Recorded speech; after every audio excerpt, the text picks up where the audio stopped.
श्री सीताराम। पुरुषोत्तम मास में हमने जो पहली वीडियो डाली थी, आशा है उस वीडियो को देख करके समस्त वैष्णवजन साधन कर रहे होंगे। और इसी पुरुषोत्तम मास में एक बड़ा सुंदर अवसर और आ रहा है। एक नहीं, वस्तुतः कहा जाए तो दो। तो ये दो अवसर कौन कौन से हैं? वो हैं इस महीने की दोनों मुख्य एकादशियां। वस्तुतः पुरुषोत्तम मास की सभी एकादशियां, अर्थात किसी भी माह में पुरुषोत्तम मास पड़े, उनकी एकादशियां पुरुषोत्तमा एकादशी ही कहलाती है।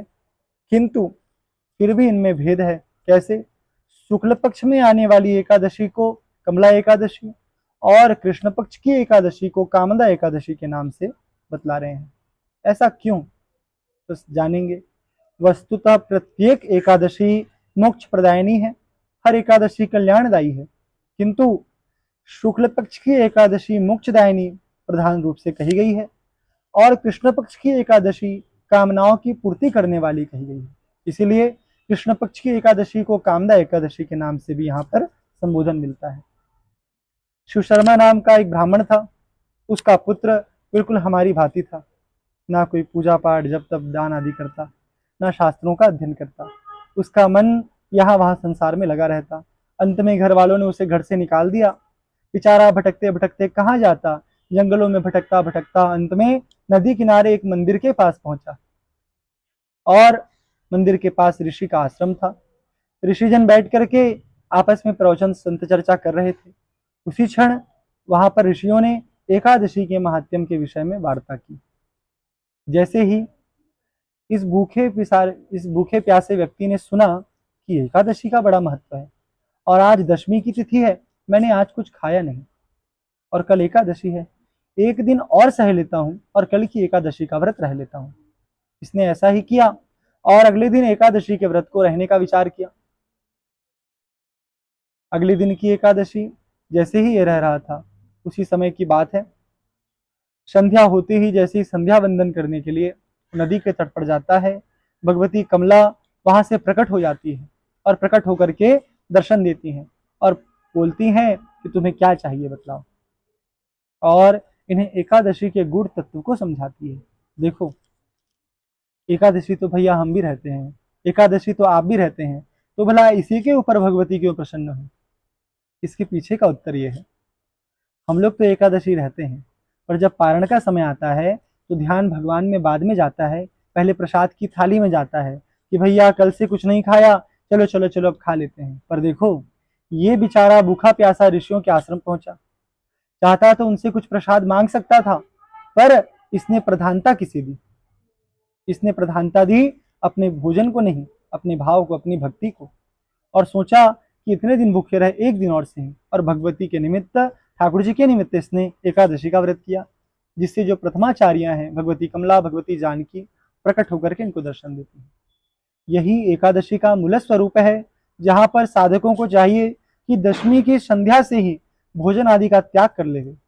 यदि बिल्कुल त्याग न हो पावे तो दशमी की संध्या के उपरांत दूध आदि का ही सेवन कर सकते हैं। इसके उपरांत एकादशी का व्रत बड़ी श्रद्धा पूर्वक रहें। मैथुन का, भोज्य पदार्थों का, अन्न का, निद्रा का इत्यादि जितने भी 10 विकार हैं, उन सब का त्याग कर देवे।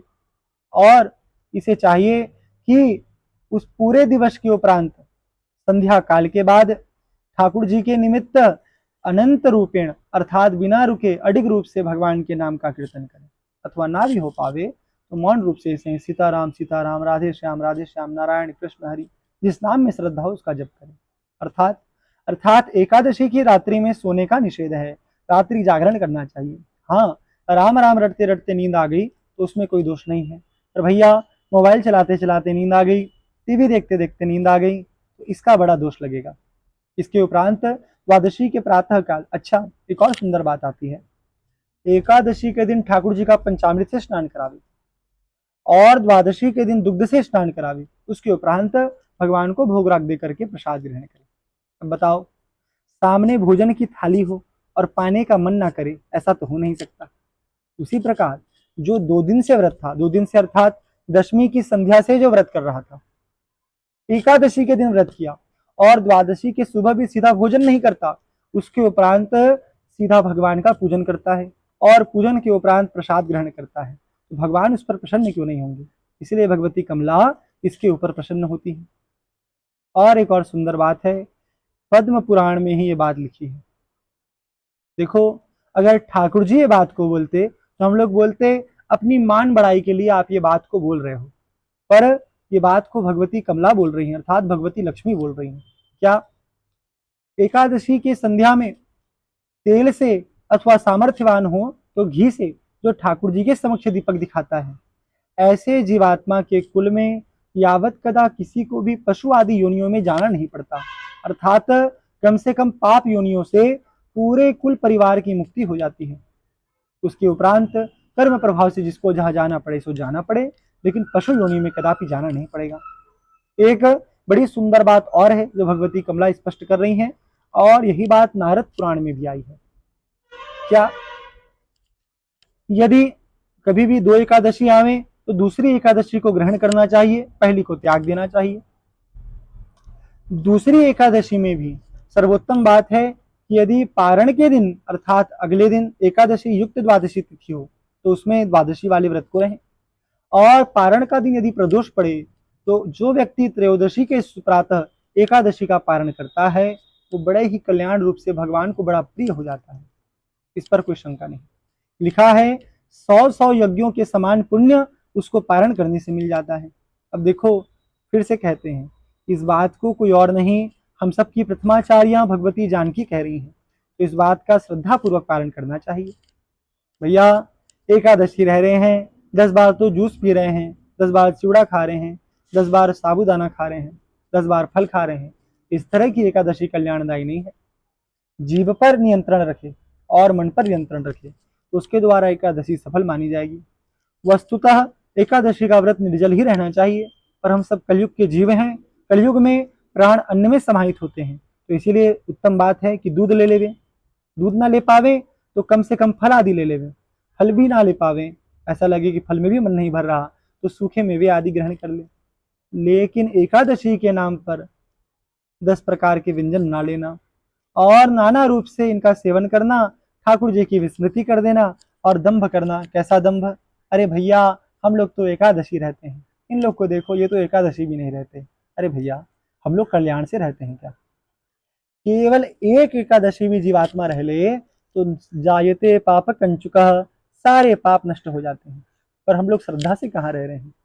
हम तो स्वांग करते हैं कि दिखाने के लिए और अपनी बड़ाई करने के लिए एकादशी रह लेते हैं, पर वस्तुतः उसका निष्ठा से पालन नहीं करते। फिर भी सर्वोत्तम पक्ष है, जो एकादशी नहीं रहते उनको भी किसी न किसी रूप में एकादशी तो रहना ही चाहिए, और यदि ना भी हो पावे तो अन्न का त्याग कर देना चाहिए।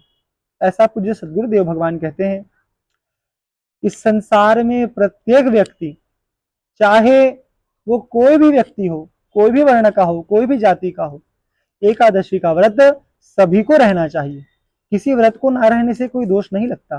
सोमवार ना रहो तो शिव जी क्रोधित होंगे क्या? नहीं होंगे। नवरात्रि का व्रत ना रहो तो भगवती क्रोधित होंगी क्या? नहीं होंगी। लेकिन एकादशी का व्रत ना रहने का अवश्य दोष लगता है। तो एकादशी के दिन निम्न से निम्न स्थिति में भी अन्न का तो त्याग करना ही चाहिए। ऐसा बोलते हैं महाराज जी, हमारे यहाँ माताएं एकादशी का व्रत नहीं रहती, विधवाएं ही रहती हैं, अथवा हमारे यहाँ कन्या एकादशी का व्रत नहीं रहती, शादी के बाद ही रहते हैं। तो देखिए, तस्माद शास्त्रम प्रमाणम ते कार्या कार्या व्यवस्थितो, क्या करना है क्या नहीं करना है इसमें परम प्रमाण शास्त्र है। हमारे यहाँ तुम्हारे यहाँ बोलने से तो जीवन चलेगा नहीं, जो शास्त्रों में लिखा है उसका आचरण करना है। और शास्त्रों में लिखा है प्रत्येक 2 हाथ 2 पैर वाले जीवात्मा को एकादशी का व्रत रहना चाहिए। अब जरा देख लें भैया, 2 हाथ हैं 2 पैर हैं तो एकादशी रहो। एकादशी कब नहीं रहनी है, इसके पीछे एक ही विद्वानों से हमने ऐसा सुना है, यावत कदा कोई प्रदोष का व्रत रहता है तो वह एकादशी को त्याग सकता है। और त्यागने का अर्थ पूर्णतः त्याग नहीं, उस दिन भी सात्विक भोजन करें, यावत कदा ठाकुर जी का नाम लें, क्योंकि हरिहर में कोई भेद नहीं। इसीलिए एकादशी और प्रदोष दोनों में से कोई एक नए व्रत प्रत्येक जीवात्मा को रहने चाहिए। हम लोग ग्रहों के नाम से तो शनिवार का व्रत रह लेते हैं, जो ग्रह का संकट आवे उस ग्रह का व्रत रह लेते हैं, लेकिन देखो ठाकुर जी के लिए व्रत रहना चालू कर देवे तो किसी ग्रह का आश्रय लेने की आवश्यकता नहीं पड़ेगी। इसीलिए भैया सर्वोत्तम पक्ष है कि सभी लोग एकादशी का व्रत करें। और जैसा हमने अभी कहा कि प्रदोष युक्त अर्थात प्रदोष के दिन पालना पड़े अर्थात द्वादशी युक्त एकादशी होवे तो उसका तो अवश्य अवश्य पालन करें। अभी जो पुरुषोत्तम मास की एकादशी है ये समस्त वर्ष भर की एकादशी का फल देने वाली है, तो इसका अवश्य अवश्य पालन करें। ऐसा सभी साधक जनों से वैष्णव जनों से निवेदन है। सभी को राधे राधे।